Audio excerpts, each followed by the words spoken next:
साथियों नमस्कार। आप सभी का बहुत बहुत स्वागत है मेरे यूट्यूब चैनल ज्वाइन विद रोजगारशाला में। आज की वीडियो में मैं आपके लिए लेके आया हूँ हमारी जो भारतीय राज्य व्यवस्था एवं संविधान की घटना चक्र की सीरीज चल रही है, उसी सीरीज को आगे बढ़ा रहा हूँ। और आज का टॉपिक है हमारा यानी कि संविधान संशोधन। सबसे पहले मैं इस टॉपिक का रिवीजन नोट्स कराऊंगा। इसके बाद में इस टॉपिक से संबंधित जितने भी PYQ हैं उन सभी को कंप्लीट करा दूंगा। साथियों, यदि आपने मेरे यूट्यूब चैनल जॉइन विद रोजगारशाला को सब्सक्राइब नहीं किया है तो प्लीज़ इसे सब्सक्राइब कर लीजिए, और वीडियो पसंद आती है तो लाइक भी कर सकते हैं और कमेंट भी कर सकते हैं। साथियों, घटना चक्र की जितनी भी सीरीज हैं GS के लिए बहुत ही महत्वपूर्ण है, तो इन सीरीज से आप रिवीजन भी कर सकते हैं और प्रैक्टिस भी कर सकते हैं। तो स्टार्ट करते हैं वीडियो को। इसमें सबसे पहले लिखा गया है कि कोई भी संविधान कितना भी सोच समझकर क्यों ना बनाया जाए, उसमें समय काल एवं परिस्थितियों के अनुसार संशोधन करना ही पड़ता है। भारतीय संविधान नम्यता एवं अनम्यता का मिश्रण है। इसमें संशोधन का प्रावधान किया गया है। भारतीय संविधान के भाग 20 के अंतर्गत अनुच्छेद 368 में संसद को संविधान संशोधन की शक्ति प्रदान की गई है। भारतीय संविधान में 3 प्रकार से संशोधन किया जा सकता है। इसमें नंबर 1 है साधारण बहुमत द्वारा, नंबर 2 है विशेष बहुमत द्वारा तथा नंबर 3 है विशेष बहुमत तथा राज्यों के अनुमोदन से। संविधान में संशोधन के लिए विधेयक संसद के किसी भी सदन में प्रस्तुत किया जा सकता है।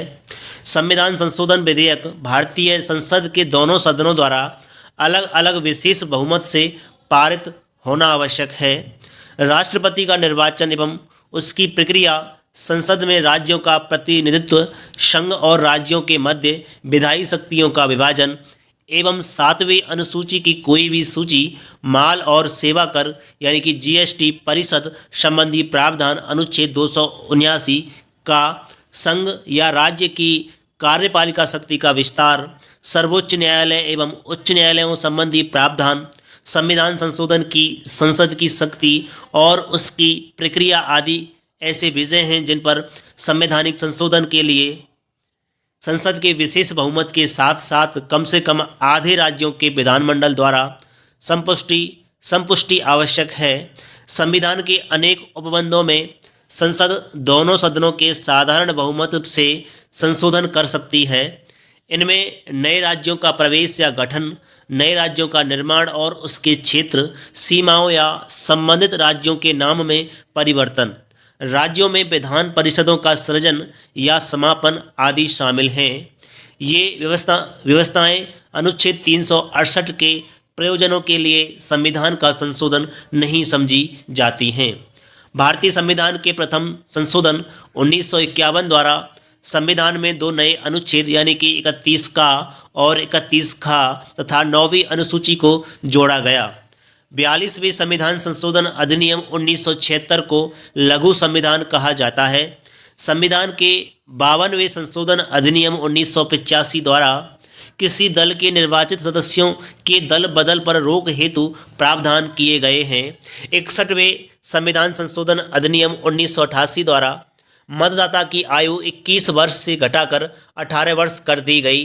86वें संविधान संशोधन अधिनियम 2002 द्वारा जोड़े गए नए अनुच्छेद 21 का में 6 से 14 वर्ष के सभी बच्चों के लिए निःशुल्क एवं अनिवार्य शिक्षा का अधिकार उपबंधित किया गया है। 91वें संविधान संशोधन अधिनियम 2003 द्वारा मंत्री परिषद के आकार को सीमाबद्ध करते हुए केंद्र में प्रधानमंत्री एवं राज्यों में मुख्यमंत्री सहित मंत्रियों की कुल संख्या लोकसभा अथवा विधानसभा की सदस्य संख्या के अधिकतम 15% तक राज्यों में किंतु 12 से कम नहीं निर्धारित की गई है। 69वें संविधान संशोधन अधिनियम 1991 द्वारा दिल्ली को राष्ट्रीय राजधानी क्षेत्र का दर्जा दिया गया। 97वें संविधान संशोधन अधिनियम 2011 द्वारा सहकारी समितियों को संवैधानिक दर्जा प्रदान किया गया है। 100वां संविधान संशोधन अधिनियम भारत बांग्लादेश सीमा समझौते के क्रियान्वयन से संबंधित है। 101वां संविधान संशोधन अधिनियम 2016 जीएसटी से संबंधित है। 102वां संविधान संशोधन अधिनियम 2018 राष्ट्रीय पिछड़ा वर्ग आयोग को संवैधानिक दर्जा देने तथा 103वां संविधान संशोधन अधिनियम सामान्य श्रेणी के आर्थिक रूप से पिछड़े लोगों को सरकारी नौकरियों तथा शिक्षा में 10% आरक्षण देने से संबंधित है। आगे देखते हैं 104वें संविधान संशोधन अधिनियम 2019 द्वारा अनुच्छेद 334 में संशोधन कर अनुसूचित जातियों और अनुसूचित जनजातियों के लिए लोकसभा और राज्य विधानसभाओं में सीटों के आरक्षण की अवधि को 10 वर्ष और आगे संविधान के प्रारंभ से 80 वर्ष तक बढ़ाया गया है। आगे देखते हैं, जबकि एंग्लो इंडियनों के मनोनयन की व्यवस्था की अवधि को आगे नहीं बढ़ाया गया है, जिससे उनके लोकसभा में राष्ट्रपति द्वारा अनुच्छेद 331 और विधानसभा में संबंधित राज्यपाल द्वारा अनुच्छेद 333 मनोनयन की व्यवस्था संविधान के प्रारंभ के 70 वर्ष बाद 25 जनवरी 2020 से निष्प्रभावी हो गई है। 105वें संविधान संशोधन अधिनियम 2021 द्वारा राज्यों एवं संघीय क्षेत्रों द्वारा सामाजिक एवं शैक्षिक रूप से पिछड़े वर्गों की सूची स्वयं के उद्देश्यों के लिए तैयार कर सकने के अधिकार को बहाल किया गया है। संविधान की आधारभूत संरचना बेसिक स्ट्रक्चर के सिद्धांत का अर्थ है कि संविधान में कुछ लक्षण ऐसे मूलभूत हैं जिन्हें संशोधन द्वारा समाप्त या परिवर्तित नहीं किया जा सकता। आधारभूत संरचना के सिद्धांत का प्रतिपादन सर्वोच्च न्यायालय द्वारा केशवानंद भारतीवाद 1973 में किया गया था। साथियों, संविधान संशोधन से संबंधित जितना भी रिवीजन नोट्स था वो मैंने आपके लिए कंप्लीट करा दिया है। इसके बाद हम इस टॉपिक से संबंधित जितने भी PYQ हैं उन सभी को देखेंगे। तो स्टार्ट करते हैं अपने प्रश्नों की सीरीज को। इसमें पहला प्रश्न है, इसमें कथन ए दिया गया है कि अनुच्छेद 368 के अंतर्गत संसद संविधान के किसी भी भाग में संशोधन कर सकती है। और इसमें दूसरा कारण आर दिया गया है कि संसद भारत की जनता द्वारा निर्वाचित उच्चतम विधायी संस्था है। तो यानी कि संसद भारत की जनता द्वारा निर्वाचित उच्चतम विधायी संस्था है। तो इस क्वेश्चन का सही आंसर विकल्प आपका ए हो जाएगा। ए तथा आर दोनों सही हैं तथा आर ए की सही व्याख्या है। देखते हैं इस क्वेश्चन का विश्लेषण क्या है। यानी कि अनुच्छेद 368 के अनुसार इस संविधान में किसी बात के होते हुए भी संसद अपनी संविधायी शक्ति का प्रयोग करते हुए इस संविधान के किसी उपबंध का परिवर्तन या निरसन के रूप में संशोधन इस अनुच्छेद में अधिकथित प्रक्रिया के अनुसार कर सकेगी। संसद भारत की जनता द्वारा निर्वाचित उच्चतम विधायी संस्था है। इसी कारण संविधान में संशोधन का यह अधिकार संसद को प्राप्त है। अतः कथन एवं कारण दोनों सही हैं तथा कारण कथन की स्पष्ट व्याख्या है। अतः विकल्प ए सही उत्तर है। देखते हैं क्वेश्चन नंबर 2 कह रहा है कि निम्न विधेयकों में से किस एक का भारतीय संसद के दोनों सदनों द्वारा अलग अलग विशेष बहुमत से पारित होना आवश्यक है। तो इस क्वेश्चन का सही आंसर विकल्प डी हो जाएगा, संविधान संशोधन विधेयक। इसकी व्याख्या देखेंगे।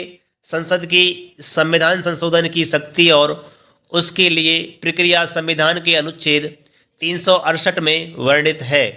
अनुच्छेद 368 के अनुसार संविधान संशोधन विधेयक का भारतीय संसद के दोनों सदनों द्वारा अलग अलग विशेष बहुमत से पारित होना आवश्यक है। अर्थात कुल सदस्यों के आधे से अधिक और उपस्थित एवं मतदान करने वाले सदस्यों के 2/3 बहुमत से इसका पारित होना आवश्यक है।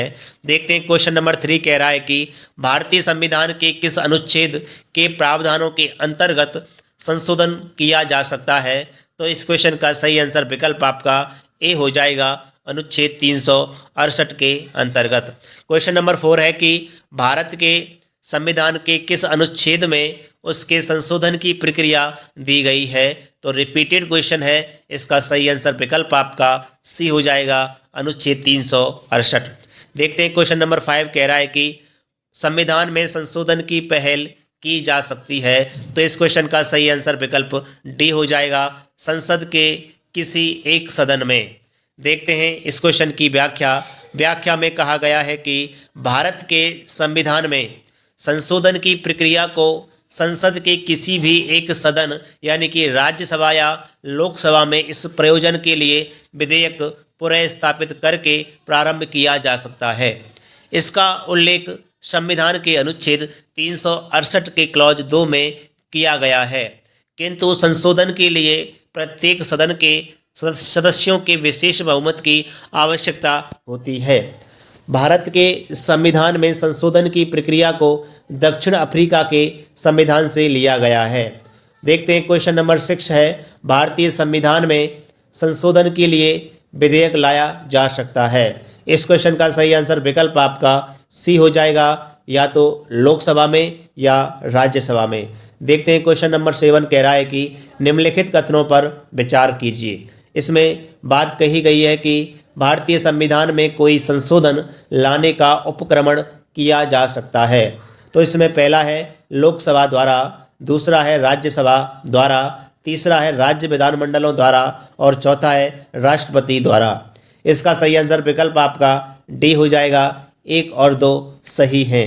देखते हैं क्वेश्चन नंबर 8 कह रहा है कि भारत के संविधान के अनुच्छेद 368 के क्लॉज 2 के उपबंधों के तहत यदि कोई विधेयक भारत की संसद द्वारा पारित होने के पश्चात राजस्थान विधानसभा के पास संकल्प द्वारा अनुसमर्थन के लिए आता है, तो इसमें ए पॉइंट कहता है कि विधानसभा संकल्प पारित कर सकती है, बी कहता है कि विधानसभा संकल्प अस्वीकार कर सकती है और सी कहता है कि ऐसे संकल्प में कोई संशोधन प्रस्तावित नहीं है।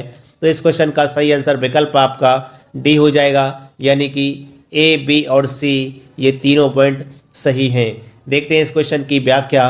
भारत के संविधान के अनुच्छेद 368 के क्लॉज 2 के परंतु के उपबंधों के तहत वर्णित संविधान के कतिपय प्रावधानों में संशोधन करने हेतु विधेयक के भारत की संसद के प्रत्येक सदन द्वारा अपेक्षित बहुमत से पारित होने के पश्चात उसे राष्ट्रपति की अनुमति के लिए प्रस्तुत किए जाने से पूर्व यह आवश्यक है कि कम से कम आधे राज्य विधानमंडलों द्वारा उस विधेयक को अनुसमर्थित किया जाए। आधे राज्य यदि विधेयक को अपनी संस्तुति देते हैं तो औपचारिकता पूरी हो जाती है। राजस्थान विधानसभा समेत कोई भी विधानसभा संकल्प को पारित कर सकती है या अस्वीकार कर सकती है। ऐसे संकल्प में विधानसभा द्वारा कोई संशोधन प्रस्तावित नहीं किया जा सकता है। देखते हैं क्वेश्चन नंबर 9 कह रहा है कि भारतीय संविधान के अनुसार निम्न विषयों पर संवैधानिक संशोधन के लिए कम से कम आधे राज्यों के विधानमंडल द्वारा संपुष्टि आवश्यक है। इसमें पहला पॉइंट है संविधान के संघीय प्रावधान, दूसरा है सर्वोच्च न्यायालय के अधिकार और तीसरा है संविधान संशोधन की प्रक्रिया और चौथा है नए राज्यों का निर्माण अथवा राज्यों की सीमाओं तथा नामों में परिवर्तन। बहुत ही महत्वपूर्ण प्रश्न, इसका सही आंसर विकल्प आपका ए हो जाएगा, यानी कि 1, 2 और 3 सही बात कह रहे हैं। देखते हैं इस क्वेश्चन की व्याख्या। भारतीय संविधान नम्य एवं परिवर्तनशील है। इसमें आवश्यकता अनुसार संविधान के अनुच्छेद 368 में दी गई प्रक्रिया के अनुसार संशोधन किया जा सकता है। भारतीय संविधान में 3 प्रकार से संशोधन किया जा सकता है। नंबर 1, साधारण बहुमत द्वारा। संविधान में कुछ प्रावधान हैं जिन्हें संसद साधारण बहुमत से संशोधित कर सकती है। इस प्रकार के संशोधन को अनुच्छेद 368 के प्रयोजनों के तहत संविधान का संशोधन नहीं माना जाता। यथा राज्यों के नामों तथा सीमाओं में परिवर्तन करने अथवा नए राज्यों का निर्माण करने, राज्यों में विधान परिषदों को सृजित करने या समाप्त करने, राष्ट्रपति, राज्यपालों, उच्चतम न्यायालय एवं उच्च न्यायालयों के न्यायाधीशों के वेतन में वृद्धि या कमी करने वाले संशोधन आदि साधारण बहुमत से किए जाते हैं। नंबर 2 है इसमें, यानी कि विशेष बहुमत द्वारा। अनुच्छेद 368 के क्लॉज 2 की प्रक्रिया के तहत संसद अपने प्रत्येक सदन के विशेष बहुमत यानी कि कुल सदस्य संख्या के बहुमत और उपस्थित एवं मत देने वाले सदस्यों के 2/3 बहुमत से विधेयक पारित कर संविधान के अधिकांश अनुच्छेदों में संशोधन कर सकती है। और इसमें तीसरा पॉइंट है कि विशेष बहुमत तथा राज्यों के अनुमोदन से अनुच्छेद 368 के क्लॉज 2 के परंतु के अनुसार संविधान में कतिपय प्रावधान ऐसे हैं जिनमें संशोधन करने के लिए संसद के विशेष बहुमत के साथ कम से कम आधे राज्यों के विधानमंडलों का अनुमोदन प्राप्त करना आवश्यक है। यथा राष्ट्रपति का निर्वाचन एवं उसकी प्रक्रिया, संघ तथा राज्यों की कार्यपालिका शक्ति का विस्तार, उच्चतम न्यायालय तथा उच्च न्यायालय संबंधी प्रावधान, संसद में राज्यों का प्रतिनिधित्व, संविधान संशोधन की संसद की शक्ति और उसकी प्रक्रिया, संघ और राज्यों के मध्य विधायी शक्तियों का विभाजन तथा 7वीं सूची में वर्णित सूचियों की प्रविष्टि, माल और सेवा कर, जीएसटी परिषद संबंधी प्रावधान अनुच्छेद 279 ए आदि। देखते हैं नेक्स्ट क्वेश्चन नंबर 10 कह रहा है कि निम्नलिखित में से कौन से विषय हैं जिन पर कम से कम आधे राज्यों के विधानमंडलों के अनुसमर्थन से ही संवैधानिक संशोधन संभव है। तो इसमें पहला पॉइंट है राष्ट्रपति का निर्वाचन, दूसरा है संसद में राज्यों का प्रतिनिधित्व और तीसरा है 7वीं अनुसूची में कोई भी सूची और चौथा है किसी राज्य की विधान परिषद की समाप्ति। तो इसमें दिया गया है कि नीचे दिए गए कूटों से सही उत्तर का चयन कीजिए। तो इसका सही आंसर विकल्प आपका ए हो जाएगा, यानी कि इसमें केवल 1, 2 और 3 सही हैं। देखते हैं क्वेश्चन नंबर 11 कह रहा है कि निम्नलिखित कथनों पर विचार कीजिए। तो इसमें पहला कथन है कि भारत के संविधान में संशोधन केवल लोकसभा में एक विधेयक की पुनर्स्थापना द्वारा ही प्रारंभ किया जा सकता है। दूसरा पॉइंट है कि ऐसा संशोधन संविधान के संघीय चरित्र में परिवर्तन की मांग करता है। तो संसद संशोधन का अनुसमर्थन भारत के सभी राज्यों के विधानमंडल द्वारा किया जाना भी आवश्यक है। इस क्वेश्चन का सही आंसर विकल्प आपका डी हो जाएगा। ना तो इसमें कथन 1 सही है ना ही 2 सही है। देखते हैं इस क्वेश्चन की व्याख्या, यानी कि संविधान के अनुच्छेद 368 के क्लॉज 2 के अनुसार संविधान संशोधन विधेयक संसद के किसी सदन में पुनर्स्थापित किया जा सकेगा। अतः कथन 1 गलत है। संघीय चरित्र में परिवर्तन से संबंधित संशोधन कम से कम आधे राज्यों के विधानमंडलों द्वारा अनुसमर्थित होना चाहिए, न कि सभी राज्य विधानमंडलों द्वारा अनुच्छेद 368 के क्लॉज 2 का परंतु। अतः कथन 2 भी गलत है। देखते हैं क्वेश्चन नंबर 12 कह रहा है कि सांविधानिक संशोधन प्रक्रिया के संदर्भ में कौन सा सुमेलित नहीं है। तो इसमें पहला पॉइंट है कि केंद्र और राज्य की कार्यपालिका शक्ति का विस्तार, दूसरा है सर्वोच्च और उच्च न्यायालय, तीसरा है राष्ट्रपति का निर्वाचन और चौथा है राष्ट्रपति की योग्यता और पांचवा है राष्ट्रपति के पद की शर्तें, छठवां है राष्ट्रपति का कार्यकाल और सातवां है केंद्र व राज्यों के मध्य विधायी शक्तियों का बंटवारा, आठवां है संसद में राज्यों का प्रतिनिधित्व। तो इसका सही आंसर विकल्प आपका डी हो जाएगा। केवल चौथा, पांचवा और छठवां ही सही सुमेलित हैं। देखते हैं इस क्वेश्चन की व्याख्या। राष्ट्रपति की योग्यता, राष्ट्रपति के पद की शर्तें और राष्ट्रपति के कार्यकाल जैसे विषय विशेष संवैधानिक संशोधन प्रक्रिया कम से कम आधे राज्यों के विधानमंडलों के अनुसमर्थन के साथ के अंतर्गत नहीं आते हैं। इनमें कोई भी परिवर्तन संसद के द्वारा बगैर राज्यों के अनुसमर्थन के किया जा सकता है।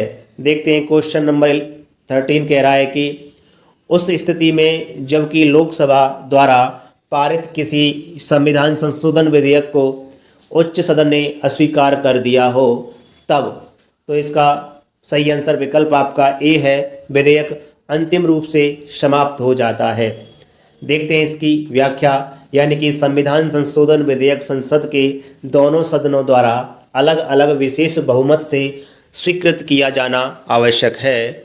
किसी एक सदन द्वारा पारित होने तथा फिर दूसरे सदन द्वारा अस्वीकृत होने अर्थात दोनों सदनों में असहमति की स्थिति में विधेयक अंतिम रूप से समाप्त हो जाएगा। क्योंकि संविधान संशोधन के प्रस्ताव पर विचार करने के लिए संसद के दोनों सदनों की संयुक्त बैठक की संविधान में कोई व्यवस्था नहीं है। देखते हैं क्वेश्चन नंबर 14 कह रहा है कि संविधान संशोधनों से संबंधित निम्नलिखित कथनों पर विचार कीजिए। इसमें पहला कथन है अनुच्छेद 368 में संविधान संशोधन की 2 विधियों का उल्लेख किया गया है। दूसरा कथन है संविधान संशोधन विधेयक केवल लोकसभा से ही प्रारंभ किया जा सकता है। तीसरा कथन है संविधान संशोधन विधेयक पर संसद के दोनों सदनों के बीच विवाद की दशा में दोनों सदनों की संयुक्त बैठक आहूत की जा सकती है। और चौथा पॉइंट है राष्ट्रपति संविधान संशोधन विधेयक पर निषेधाधिकार का प्रयोग नहीं कर सकता है। इस क्वेश्चन का सही आंसर विकल्प आपका बी हो जाएगा। केवल कथन 1 और 4 सही हैं। देखते हैं इस क्वेश्चन की व्याख्या। यानी कि संविधान के अनुच्छेद 368 के क्लॉज 2 के तहत संविधान संशोधन की 2 विधियां दी गई हैं। पहला, प्रत्येक सदन की कुल सदस्य संख्या के बहुमत तथा उपस्थित और मत देने वाले सदस्यों के कम से कम 2/3 बहुमत द्वारा। और दूसरा, इस प्रकार पारित संशोधन विधेयक के कम से कम आधे राज्य विधानमंडलों के अनुसमर्थन द्वारा। संविधान संशोधन विधेयक संसद के किसी भी सदन में प्रारंभ किया जा सकता है। दोनों सदनों में विवाद की स्थिति में संयुक्त बैठक का प्रावधान संविधान संशोधन विधेयक के संबंध में नहीं है। साथ ही संविधान संशोधन विधेयक पर राष्ट्रपति की अनुमति देनी होगी, उसे निषेधाधिकार प्राप्त नहीं है। देखते हैं क्वेश्चन नंबर 15 क्या कह रहा है। क्वेश्चन कह रहा है कि संविधान संशोधन करने के विधेयक को वीटो करने की राष्ट्रपति की शक्ति सहमति देनी होगी शब्द से स्थानापन्न करके किस संशोधन द्वारा छीन ली गई है। तो इस क्वेश्चन का सही आंसर विकल्प आपका सी हो जाएगा, यानी कि 24वां संशोधन। इसकी व्याख्या है संविधान 24वां संशोधन अधिनियम 1971 द्वारा अनुच्छेद 368 के खंड 2 में संशोधन करके संसद के दोनों सदनों द्वारा पारित संविधान संशोधन विधेयक को वीटो कर सकने की राष्ट्रपति की शक्ति को छीन लिया गया। अनुच्छेद 368 के क्लॉज 2 के अनुसार इस संविधान के संशोधन का आरंभ संसद के किसी भी सदन में इस प्रयोजन के लिए विधेयक पुनः स्थापित करके ही किया जा सकेगा। और जब वह विधेयक प्रत्येक सदन में उस सदन की कुल सदस्य संख्या के बहुमत द्वारा तथा उस सदन के उपस्थित और मत देने वाले सदस्यों के कम से कम 2/3 बहुमत द्वारा पारित कर दिया जाता है, तब वह राष्ट्रपति के समक्ष प्रस्तुत किया जाएगा, जो विधेयक को अपनी अनुमति देगा। और तब संविधान उस विधेयक के निर्बंधों के अनुसार संशोधित हो जाएगा। परंतु कतिपय मामलों में विधेयक को राष्ट्रपति के समक्ष प्रस्तुत करने से पूर्व कम से कम आधे राज्यों के विधानमंडलों द्वारा पारित इस आशय के संकल्पों द्वारा उन विधानमंडलों का अनुसमर्थन भी अपेक्षित होगा। देखते हैं क्वेश्चन नंबर 16 कह रहा है कि भारत के संविधान के अनुच्छेद 368 के संबंध में कौन सा कथन सही है। तो इसमें पहला कथन है 24वें संविधान संशोधन अधिनियम 1971 के द्वारा अनुच्छेद 368 संशोधित किया गया था। कथन दूसरा कह रहा है कि 101वें संविधान संशोधन अधिनियम 2016 के द्वारा अनुच्छेद 368 संशोधित किया गया था। तो इसका सही आंसर विकल्प सी हो जाएगा, यानी कि 1 एवं 2 दोनों सही हैं। देखते हैं इस क्वेश्चन की व्याख्या। 24वें संविधान संशोधन अधिनियम 1971 के द्वारा भाग 20 के संविधान के संशोधन संबंधी अनुच्छेद 368 में संविधान में संशोधन करने की प्रक्रिया के साथ संविधान का संशोधन करने की संसद की शक्ति जोड़ी गई तथा राष्ट्रपति को संसद द्वारा पारित संविधान संशोधन विधेयक पर स्वीकृति देने हेतु बाध्य बनाया गया।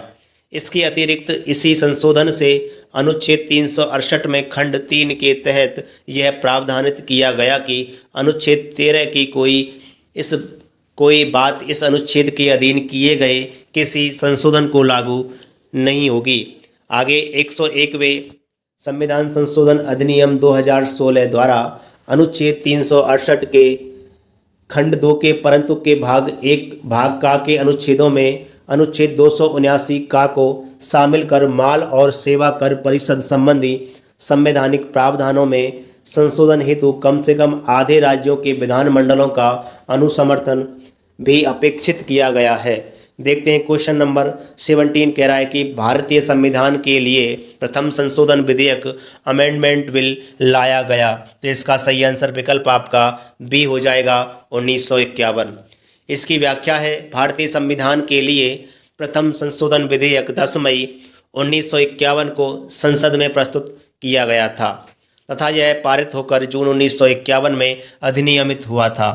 प्रथम संविधान संशोधन अधिनियम 1951 द्वारा अनुच्छेद 15, 19, 85, 87, 174, 176, 341, 342, 372 एवं 376 में संशोधन किया गया तथा दो नए अनुच्छेद 31 का एवं 31 खा और 9वीं अनुसूची को संविधान में जोड़ा गया। देखते हैं क्वेश्चन नंबर 18 कह रहा है कि संविधान का प्रथम संशोधन जो वर्ष 1951 में पारित हुआ निम्न में से किससे संबंधित था। तो इसका सही आंसर विकल्प आपका सी हो जाएगा कुछ राज्यों में किए गए कृषि भूमि संबंधी सुधारों के संरक्षण से। इसकी व्याख्या है भारतीय संविधान के प्रथम संशोधन 1951 द्वारा संविधान में दो नए अनुच्छेदों यानी कि 31 का एवं 31 खा तथा 9वीं अनुसूची को शामिल किया गया ताकि कुछ राज्यों में कृषि एवं कृषि भूमि संबंधी सुधारों के संरक्षण हेतु बनाए गए भूमि सुधार कानूनों को चुनौती न दी जा सके।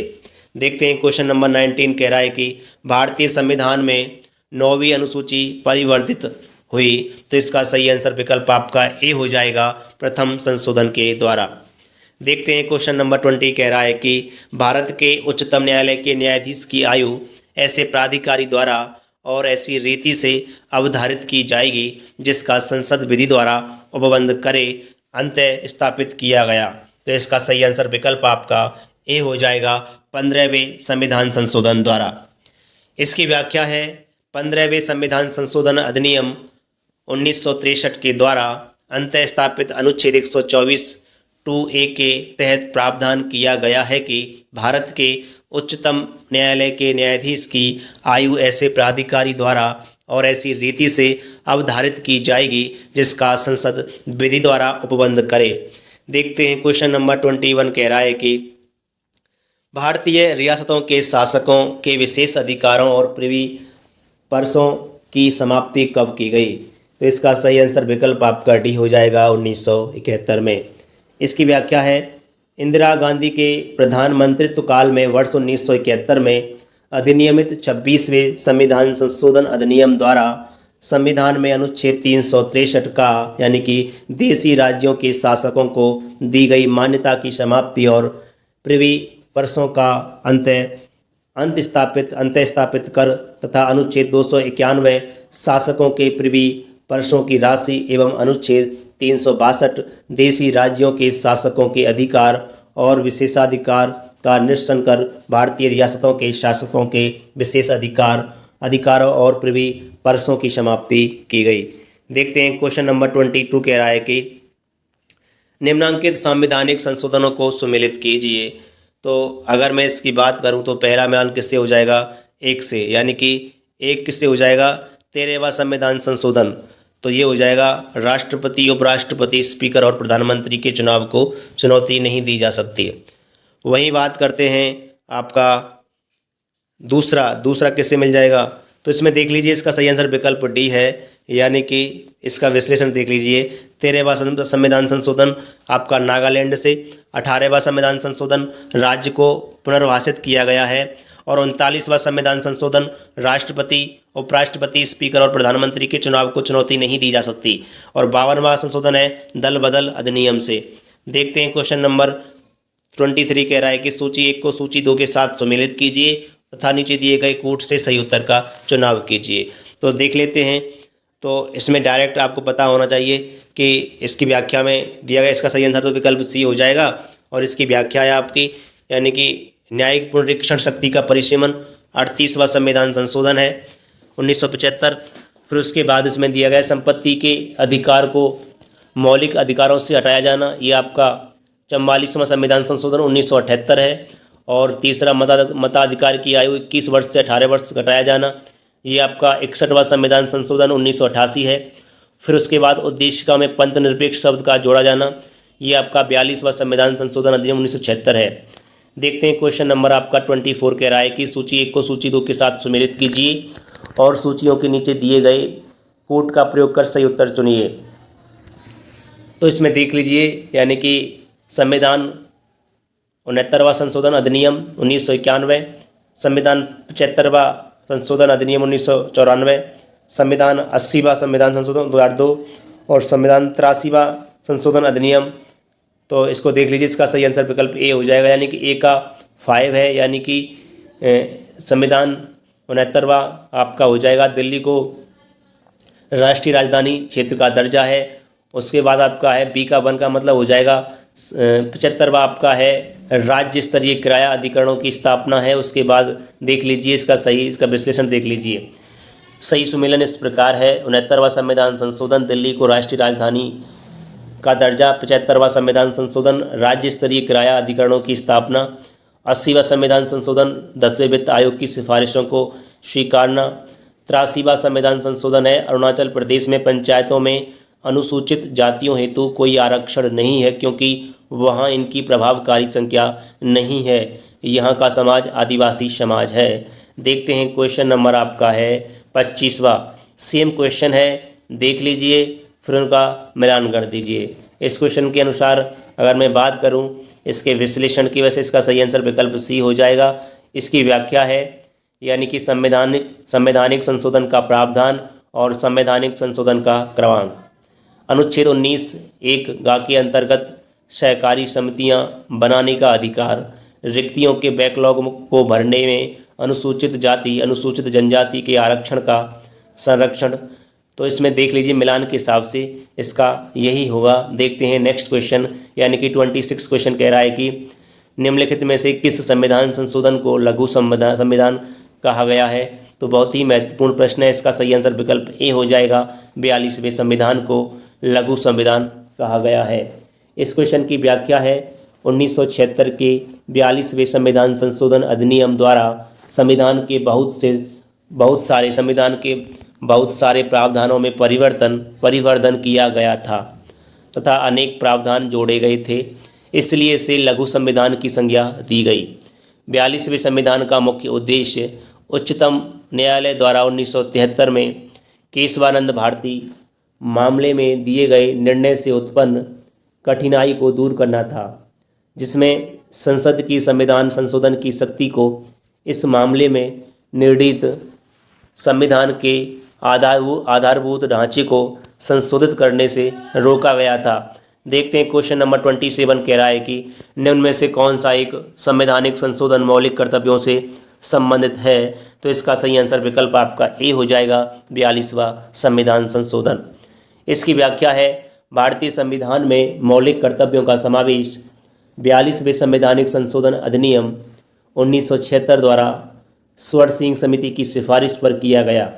इनका वर्णन भारतीय संविधान के भाग 4 का के अंतर्गत अनुच्छेद 51 का में किया गया है।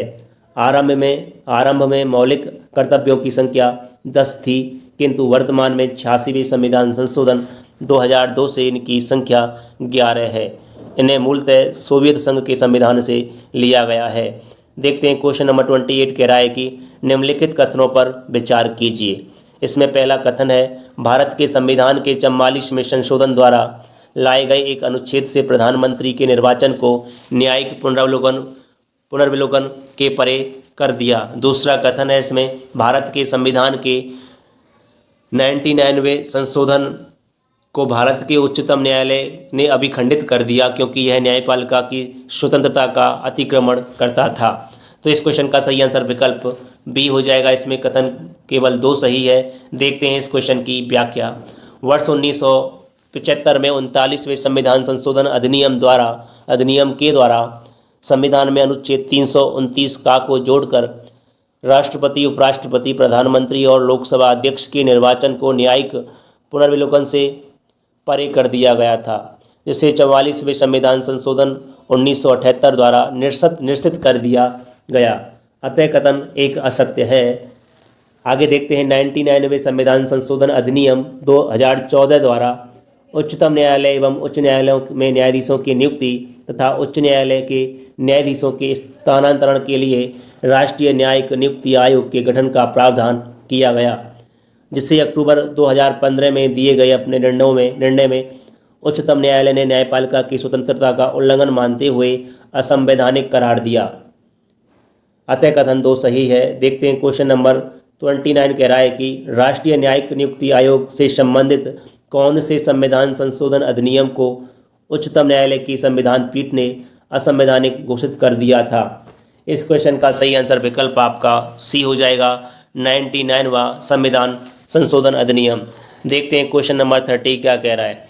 क्वेश्चन नंबर 30 कह रहा है कि विधानसभा में किसी दल के निर्वाचित सदस्यों के दल बदल पर निम्नांकित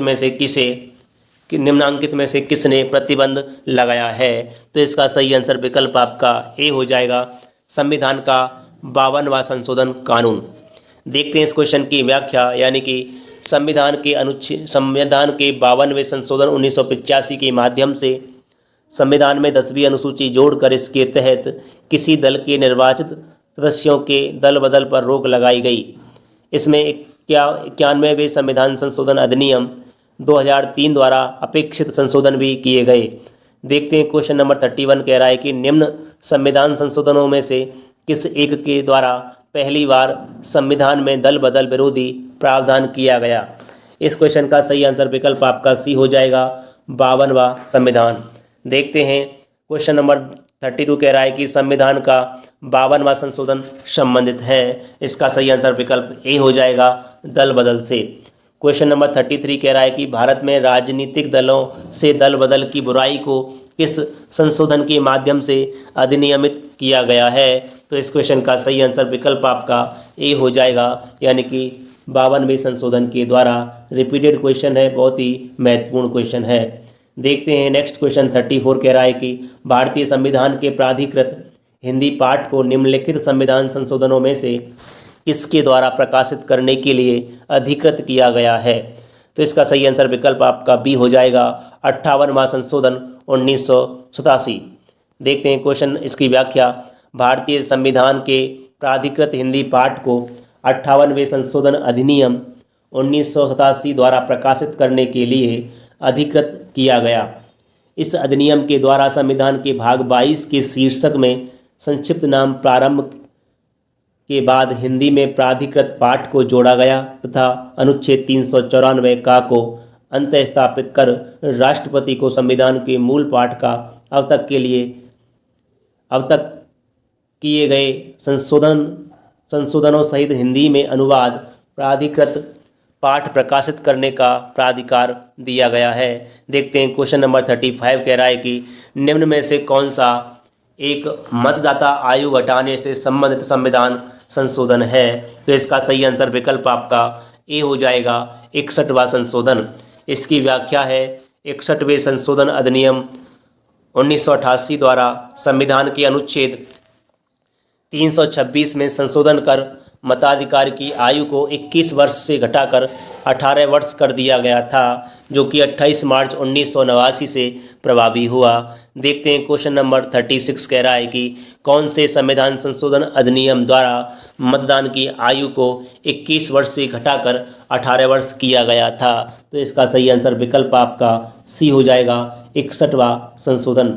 देखते हैं क्वेश्चन नंबर आपका 37 कह रहा है कि निम्न संविधान संशोधनों में से किस एक के अंतर्गत दिल्ली नेशनल कैपिटल क्षेत्र बना। तो इसका सही आंसर विकल्प आपका बी हो जाएगा, 69वां संशोधन।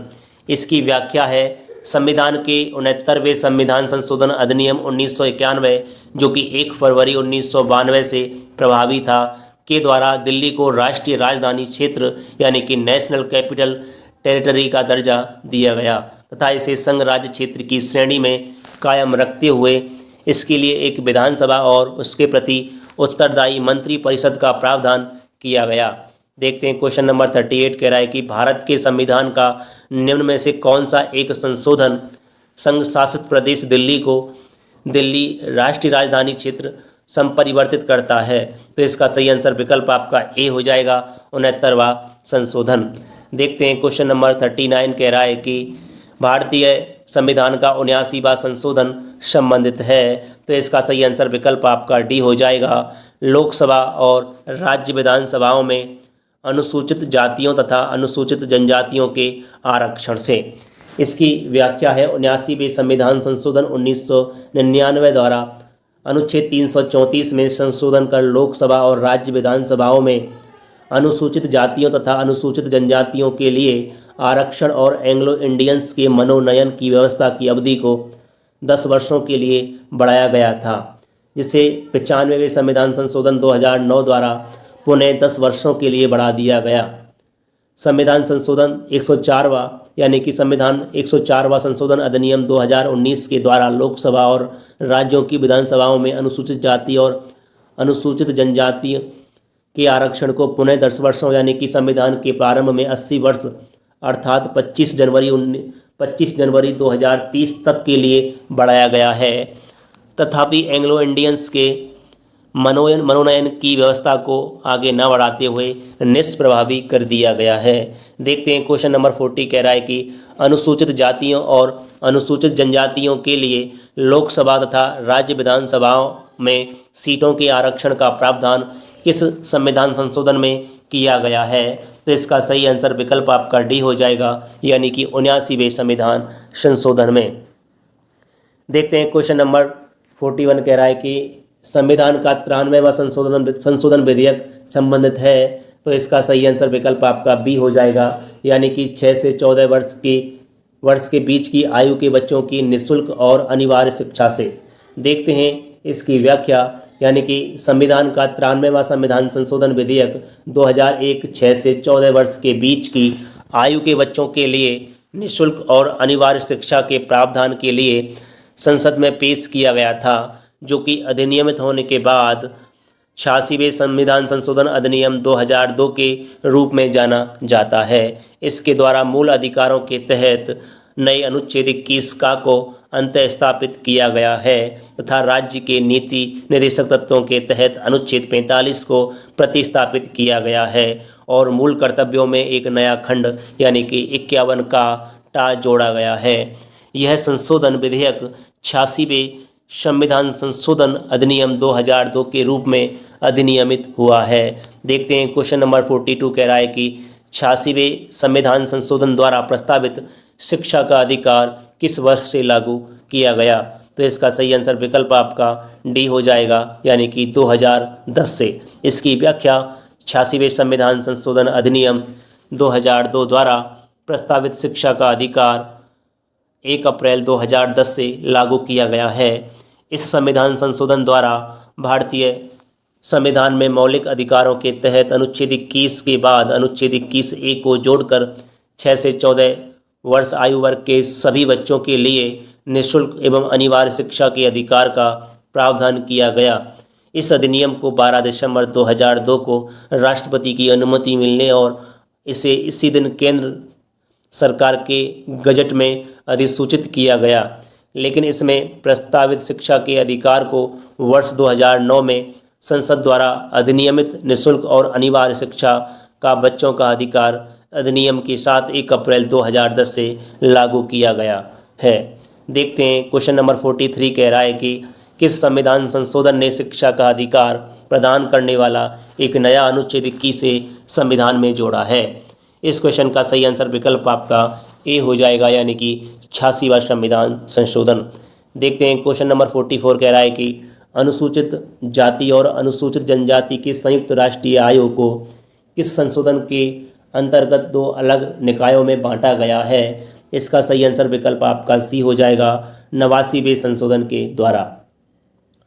इसकी व्याख्या है 89वें संविधान संशोधन अधिनियम 2003 द्वारा अनुसूचित जाति और अनुसूचित जनजाति के संयुक्त राष्ट्रीय आयोग को दो अलग अलग निकायों में बांटा गया है और तदनुसार भारतीय संविधान के अनुच्छेद 338 और 338 का में क्रमशः राष्ट्रीय अनुसूचित जाति आयोग और राष्ट्रीय अनुसूचित जनजाति आयोग की व्यवस्था की गई है। देखते हैं क्वेश्चन नंबर 45 कह रहा है कि निम्नलिखित संविधान संशोधन अधिनियमों में से किस एक में यह प्रावधान है कि केंद्र और किसी राज्य में मंत्रिपरिषद का आकार क्रमशः लोकसभा के सदस्यों की कुल संख्या एवं उस राज्य की विधानसभा के सदस्यों की कुल संख्या के 15% से अधिक नहीं होगा। तो इसका सही आंसर विकल्प आपका ए हो जाएगा। 91वां संविधान संशोधन। देखते हैं इस क्वेश्चन की व्याख्या। इसकी व्याख्या में कहा गया है कि वर्ष 2003 तक मंत्रिपरिषद में मंत्रियों की संख्या के संबंध में संविधान में कोई उल्लेख नहीं था।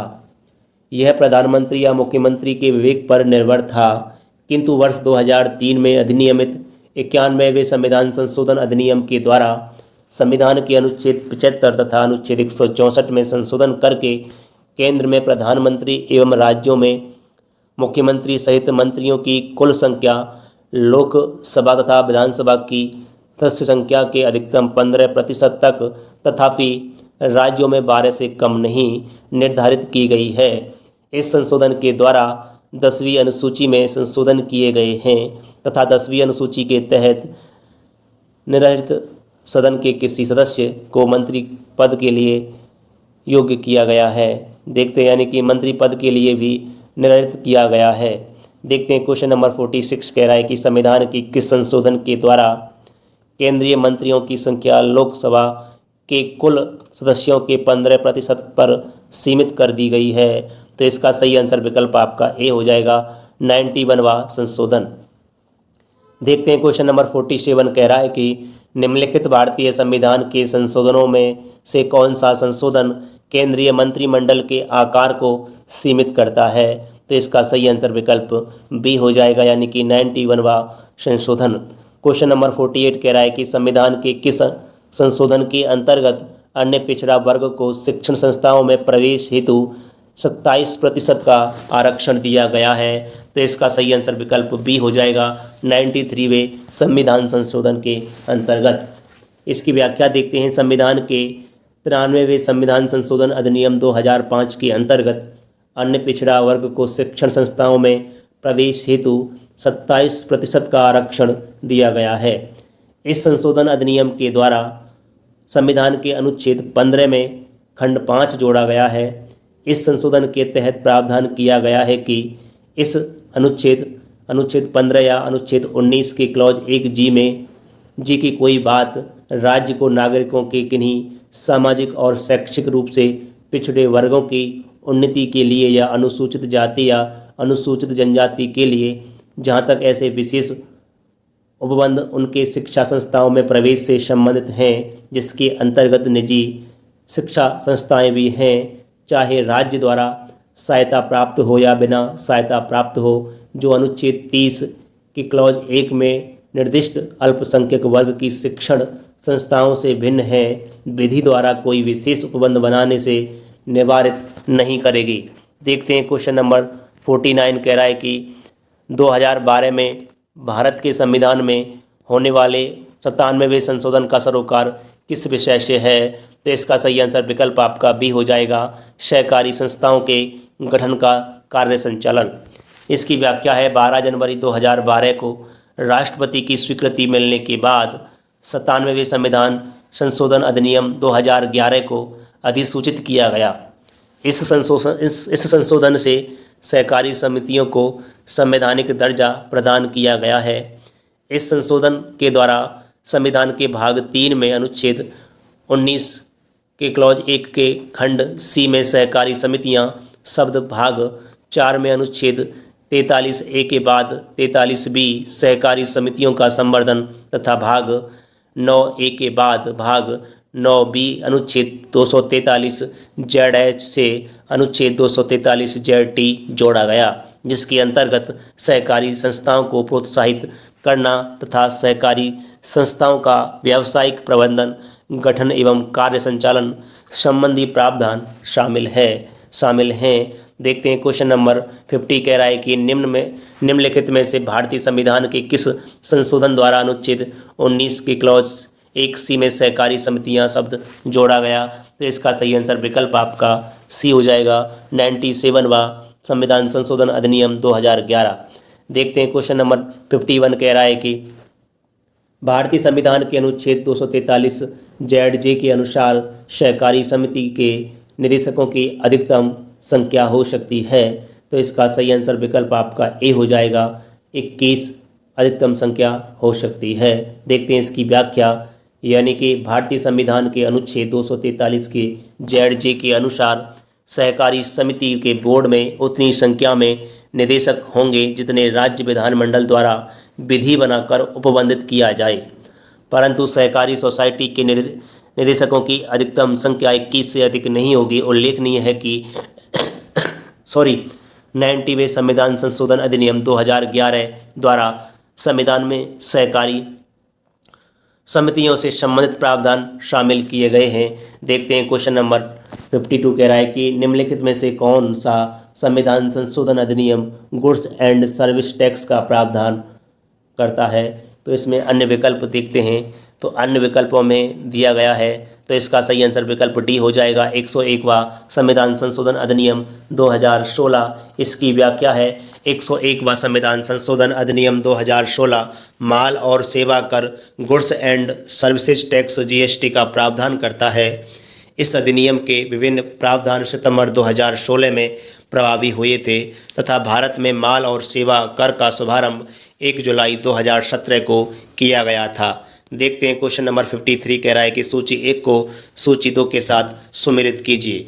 तो देखते हैं इसकी व्याख्या को। इसकी व्याख्या में इसका सही आंसर विकल्प ए हो जाएगा, और व्याख्या में कहा गया है कि संविधान संशोधन 94वां संशोधन अधिनियम 2006 अनुच्छेद 164 में पर संशोधन, उसके बाद 95वां संशोधन 2009 अनुच्छेद 334 में संशोधन, फिर 96वां संविधान संशोधन 2011 उसमें 8वीं अनुसूची में संशोधन, उसके बाद 103वां संविधान संशोधन 2019 अनुच्छेद 15 में संशोधन। देखते हैं क्वेश्चन नंबर 54 कह रहा है कि राष्ट्रपति रामनाथ कोविंद ने किस संविधान संशोधन अधिनियम को 18 अगस्त 2021 को मंजूरी दी है। तो इसका सही आंसर विकल्प डी हो जाएगा, 105वां संविधान संशोधन। इसकी व्याख्या है, संविधान 127वां संविधान संशोधन विधेयक 2021 लोकसभा द्वारा 10 अगस्त 2021 को तथा राज्यसभा द्वारा 11 अगस्त 2021 को पारित किया गया था तथा इसे 18 अगस्त 2021 को राष्ट्रपति की स्वीकृति प्राप्त होने पर संविधान 105वां संशोधन अधिनियम 2021 के रूप में अधिसूचित किया गया। इस अधिनियम के द्वारा संविधान के अनुच्छेद 342 के ए में संशोधन कर राज्यों एवं संघीय क्षेत्रों द्वारा सामाजिक एवं शैक्षिक रूप से पिछड़े वर्गों की सूची स्वयं के उद्देश्यों के लिए तैयार कर सकने के अधिकार को बहाल किया गया है। साथ ही इस अधिनियम द्वारा अनुच्छेद 338 और 366 में भी तत्संबंधी अपेक्षित संशोधन किए गए हैं। देखते हैं क्वेश्चन नंबर 55 कह रहा है कि निम्नलिखित पर विचार कीजिए तथा उनको सही कालक्रम में व्यवस्थित कीजिए। तो बहुत ही महत्वपूर्ण प्रश्न है, 2021 यूपी PCS प्री में पूछा गया प्रश्न है। अब इसी प्रकार के प्रश्न आते हैं, उनके क्रम को पूछता है, उनके काल क्रम को पूछता है। ऐसे क्वेश्चनों पर बड़े ध्यान से आपको देखना है। देखते हैं इसका, सबसे पहले गोरखनाथवाद, उसके बाद केशवानंदवाद भारतीवाद, उसके बाद 24वां संविधान संशोधन अधिनियम, उसके बाद 42वां संविधान संशोधन अधिनियम। तो अगर मैं इसके सही आंसर की बात करूं, सबसे पहले आपका तीसरा यानी कि पहला आता है गोलकनाथवाद, उसके बाद आपका 24वां संविधान संशोधन अधिनियम आता है, और उसके बाद आपका केशवानंद भारतीवाद आता है, उसके बाद 42वां संविधान संशोधन 1976 आता है। इसकी व्याख्या देखते हैं, यानी कि गोलकनाथवाद, गोलकनाथ बनाम पंजाब राज्य 1967, केशवानंद भारतीवाद, केशवानंद भारती बनाम केरल राज्य 1973, उसके बाद 24वां संविधान संशोधन अधिनियम 1971, और उसके बाद 42वां संविधान संशोधन अधिनियम 1976। इस प्रकार का अनुक्रम 1 3 2 4 होगा। देखते हैं क्वेश्चन नंबर 56, निम्नांकित किस बाद में सर्वोच्च न्यायालय ने पहली बार संसद की संविधान संशोधन शक्ति को सीमित किया। तो इसका सही आंसर विकल्प आपका बी हो जाएगा, गोलकनाथ बनाम पंजाब राज्य। इसकी व्याख्या, सर्वप्रथम गोलकनाथ बनाम पंजाब राज्य मामले 1967 में सर्वोच्च न्यायालय ने संसद की संविधान संशोधन शक्ति पर सीमाएं आरोपित की थीं। इसी निर्णय को निष्प्रभावी करने के उद्देश्य से 24वां संविधान संशोधन अधिनियम 1971 लाया गया था। देखते हैं क्वेश्चन नंबर 57 कह रहा है कि केशवानंद भारती केस का महत्व इसलिए है कि, तो इसका सही आंसर देखते हैं, अन्य विकल्पों में देखते हैं, तो इसका सही आंसर विकल्प बी हो जाएगा, यानी कि बी में कहा गया है कि उच्चतम न्यायालय ने संविधान की मूल विशेषताओं को प्रतिपादित किया है। साथियों, ऐसा नहीं सोचना कि मैं विकल्प देख के बता रहा हूँ, क्योंकि इसमें आंसर पहले से ही दिए गए हैं, तो ऐसा मत सोचना, ठीक है। देखते हैं इसकी व्याख्या में कहा गया है कि केशवानंद भारती बनाम केरल राज्य 1973 के ऐतिहासिक मामले में संविधान के 24वें संशोधन अधिनियम की विधि मान्यता को उच्चतम न्यायालय में चुनौती दी गई।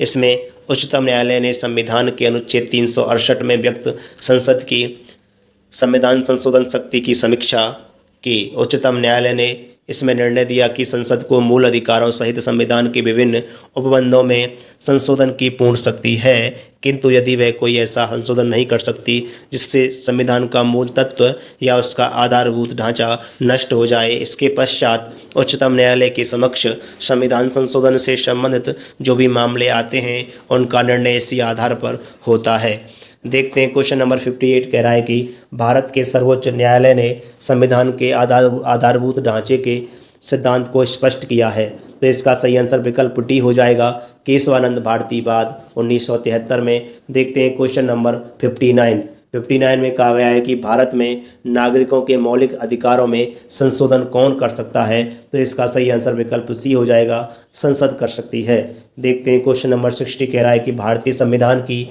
आधारभूत संरचना के सिद्धांत का तात्पर्य है कि संविधान के कुछ लक्षण ऐसे अनिवार्य हैं कि उनका निराकरण नहीं किया जा सकता, इसलिए इसका सही आंसर विकल्प ए हो जाएगा। देखते हैं इस क्वेश्चन की व्याख्या। भारतीय संविधान की आधारभूत संरचना के सिद्धांत का तात्पर्य है कि संविधान में कुछ लक्षण ऐसे अनिवार्य हैं जिन्हें समाप्त या परिवर्तित नहीं किया जा सकता है। उच्चतम न्यायालय ने सर्वप्रथम केशवानंद भारती बनाम केरल राज्यवाद 1973 के अपने फैसले में यह स्पष्ट कर दिया कि संविधान के कुछ आधारिक या मूलभूत लक्षण हैं जिनका किसी भी स्थिति में संशोधन नहीं किया जा सकता है। देखते हैं क्वेश्चन नंबर 61 कह रहा है कि संविधान का कौन सा संशोधन यह प्रावधानित करता है कि कोई कानून जो राज्य के उन नीति निर्देशक सिद्धांतों को जो अनुच्छेद 39 बी और सी में वर्णित हैं प्रभावी बनाने हेतु पारित किया जाए। इस कारण से निरस्त नहीं किया जाएगा कि वह अनुच्छेद 14 और 19 में प्रदत्त अधिकारों को सीमित करता है। तो इस क्वेश्चन का सही आंसर विकल्प ए हो जाएगा, 25वां संशोधन। इसकी व्याख्या है, संविधान के 25वें संशोधन 1971 के द्वारा संविधान में जोड़े गए अनुच्छेद 31 के तहत यह प्रावधान किया गया है कि अनुच्छेद 39 बी और सी में वर्णित राज्य के नीति निर्देशक तत्वों को प्रभावी बनाने हेतु पारित किया गया कानून इस कारण से निरस्त नहीं किया जाएगा कि वह अनुच्छेद 14, 19 या 31, अनुच्छेद 31, 44 में संविधान संशोधन द्वारा निरसित में प्रदत्त अधिकारों को सीमित करता है। देखते हैं क्वेश्चन नंबर 62 कह रहा है कि निम्नांकित कथनों पर विचार कीजिए। पहला कथन है, 44 में संवैधानिक संशोधन 1978 द्वारा राज्य नीति के सभी निर्देशक तत्वों को अनुच्छेद 14 एवं 19 में उल्लिखित मूल अधिकारों पर प्राथमिकता प्रदान की गई है। दूसरा कथन कह रहा है कि मिनर्वा मिल्स वाद 1980 के निर्णय में उच्चतम न्यायालय ने यह व्यवस्था दी है कि केवल अनुच्छेद 39 खा एवं गा में उल्लिखित राज्य के नीति निर्देशक तत्वों को अनुच्छेद 14 एवं 19 में उल्लिखित मूल अधिकारों पर प्राथमिकता संवैधानिक है। तो इसका सही आंसर विकल्प सी हो जाएगा। इसमें केवल 2 सही है, यानी कि इसकी व्याख्या है, 42वें संविधान संशोधन अधिनियम 1976 के द्वारा अनुच्छेद 31 गा का विस्तार कर राज्य नीति के सभी निर्देशक तत्वों की प्राथमिकता एवं सर्वोच्चता को मूल अधिकारों पर प्रभावी बनाया गया। उन अधिकारों पर जिनका उल्लेख अनुच्छेद 14, 19 एवं 31 में है। हालांकि इस विस्तार को उच्चतम न्यायालय द्वारा मिनर्वा मिल्स मामले 1980 में असंवैधानिक एवं अवैध घोषित कर दिया गया। लेकिन अनुच्छेद 14 एवं अनुच्छेद 19 द्वारा स्थापित मूल अधिकारों को 39 खा और ग में बताए गए निर्देशक तत्वों के अधीनस्थ माना गया। अनुच्छेद 31 संपत्ति का अधिकार को 44 में संविधान संशोधन अधिनियम 1978 द्वारा निश्चित कर दिया गया। अतः कथन 1 गलत है तथा कथन 2 सही है। देखते हैं क्वेश्चन नंबर आपका 63 कह रहा है कि सिक्किम एक नया राज्य बना, तो इसका सही आंसर विकल्प आपका डी हो जाएगा, यानी कि 36वें संविधान संशोधन के द्वारा। देखते हैं क्वेश्चन नंबर नेक्स्ट क्या कह रहा है। क्वेश्चन नंबर पहले इसकी व्याख्या देखते हैं। संविधान के 35वें संशोधन 1974 के द्वारा, बहुत ही महत्वपूर्ण प्रश्न है ये, यानी कि संविधान के 35वें संशोधन 1974 के द्वारा सिक्किम को भारतीय संघ में सह राज्य का दर्जा प्रदान किया गया। 36वें संविधान संशोधन 1975 के द्वारा सिक्किम को भारतीय संघ में 22वें राज्य के रूप में शामिल किया गया तथा अनुच्छेद 371 F के तहत सिक्किम राज्य के संबंध में विशेष उपबंध किए गए हैं। देखते हैं क्वेश्चन नंबर 64 कह रहा है कि निम्नलिखित कौन से कथन सिक्किम के संबंध में सही हैं। तो इसमें पहला है 1975 में यह है भारत का अभिन्न अंग बन गया था। दूसरा है इसे वनस्पति शास्त्रियों का स्वर्ग माना जाता है।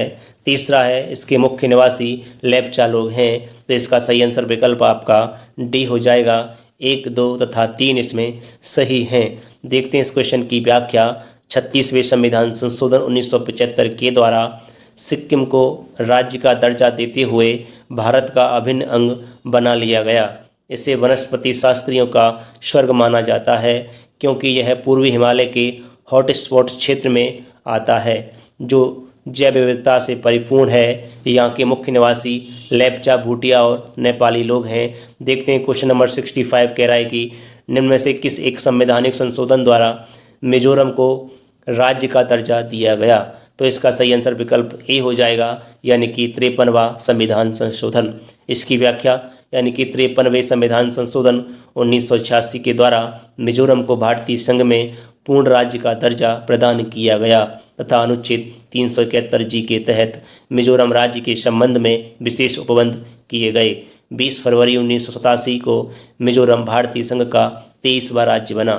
देखते हैं क्वेश्चन नंबर 66 कह रहा है कि संविधान यानी कि 98वां संशोधन विधेयक किससे संबद्ध है। तो इसका सही आंसर विकल्प बी हो जाएगा, राष्ट्रीय न्यायिक आयोग का गठन। इसकी व्याख्या है संविधान का 98वां संविधान संशोधन विधेयक उच्चतर न्यायालयों के न्यायाधीशों की नियुक्ति एवं उच्च न्यायालय के न्यायाधीशों के स्थानांतरण के संबंध में प्रक्रिया हेतु राजग सरकार के कार्यकाल में तत्कालीन कानून मंत्री अरुण जेटली द्वारा वर्ष 2003 में लोकसभा में प्रस्तुत किया गया था। इसमें राष्ट्रीय न्यायिक आयोग एनजेसी की स्थापना हेतु प्रावधान किए गए थे। हालांकि मई 2004 में 13वीं लोकसभा के भंग होने के कारण यह विधेयक व्यपगत हो गया था। देखते हैं क्वेश्चन नंबर आपका 67 कह रहा है कि भारत में 2013 तक कितने संविधान संशोधनों का क्रियान्वयन हो चुका है। ये एक पुराना क्वेश्चन है। अब इसी टाइप में पूछा जा सकता है कि भारत में 2023 या फिर 2024 की शुरुआत तक कितने संशोधनों का क्रियान्वयन हो चुका है।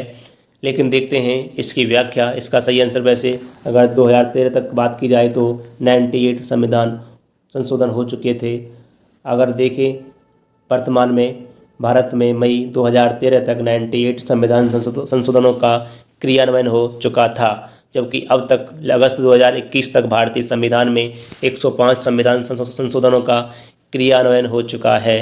साथियों, संविधान संशोधन से संबंधित जितना भी रिवीजन नोट्स था और जितने भी PYQ थे वो मैंने आपके लिए कंप्लीट करा दिए हैं। साथियों, अगर आपको मेरी यह मेहनत और मेरी ये वीडियो पसंद आ रही है तो प्लीज़ आप मेरे YouTube चैनल ज्वाइन विद रोजगारशाला को सब्सक्राइब कर लीजिए। वीडियो पसंद आती है तो लाइक भी कर सकते हैं।